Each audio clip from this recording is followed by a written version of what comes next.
নমস্কার বন্ধুরা, আমি আপনাদের সামনে একটা রেসিপি নিয়ে চলে এলাম। দেখুন, এই যে শালুক ডাঁটা, আমরা এগুলো শালুক ডাঁটা বলি, অনেকে শাপলাও বলে। আমি প্রথমে এগুলোকে ছোট ছোট করে কেটে ধুয়ে রেখে দিয়েছি। এরপর কড়া বসিয়ে দিলাম, কড়াতে তেল দিলাম, কালো জিরে দিলাম, দুটো শুকনো লঙ্কা দিলাম, দিয়ে লাল হয়ে গেছে। এবার অনেকটা রসুন কুচি দিয়ে দিলাম।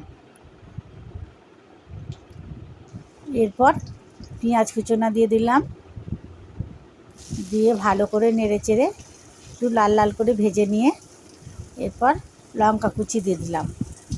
লঙ্কাটাও আমি অনেকটা কুচিয়ে রেখেছিলাম, আমি এতে গুঁড়ো লঙ্কা দেব না।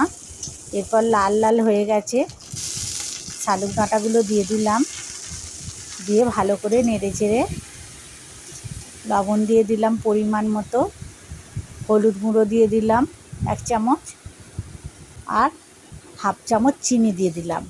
দিয়ে ভালো করে নেড়ে চেড়ে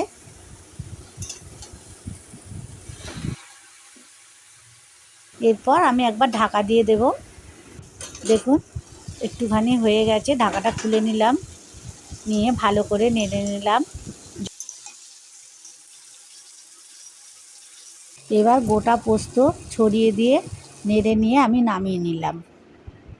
বন্ধুরা, দেখতেও যত সুন্দর হয়েছে, খেতেও খুবই টেস্টি হয়েছে।